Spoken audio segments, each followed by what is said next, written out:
முதலில் சீர்காழி சட்டமன்ற திராவிட முன்னேற்ற கழக கூட்டணி வேட்பாளராக வெற்றி பெற்ற சீர்காழி செந்தில் செல்வன், தடையநல்லூர் ராஜேந்திரன் இன்றைய இருக்கிற சூழ்நிலையில் தமிழ்நாட்டு அரசியலில் ஒரு கேவலமான நிலைமையை மாற்றி ஒரு மகத்தான ஜனநாயக கடமையை சிறப்பாக ஆற்றியிருக்கிற இந்த இரண்டு சட்டமன்ற உறுப்பினர்களுக்கும் இந்த நேரத்தில் வாழ்த்துக்களை தெரிவித்துக் கொள்வதோடு, எப்போதும் ஆம பூந்த வீடும் வைகோ போன இடம் விளங்கின வரலாறே கிடையாது.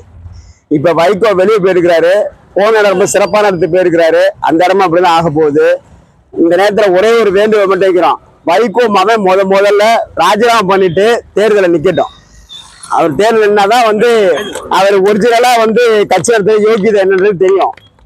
அவர் முதல்ல எங்களோட உழைப்பை திருடி எங்களோட தொண்டலோட பணத்தை எல்லாம் சொந்த காசை செலவு பண்ணி வெறுங்கையோடு இங்க ஜெயிச்சுட்டு போய் எம்பி ஆகி எங்க பாவத்தை கூட்டிட்டு இருக்க துறை வைகோ முதல்ல ராஜினாமா பண்ணணும். ஏன்னா ரெண்டு தன்மான சிங்க ரெண்டு பேரும் நாங்க திமுக கூட்டணி ஜெயிச்சோம் அப்படின்னு சொல்லி ஜனநாயகத்தை காப்பாத்தி இருக்கிறாங்க.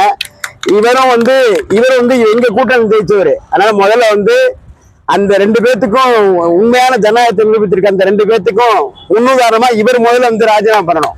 அதுதான் ஜனநாயக கடமையை சரியா செஞ்சதாகும்.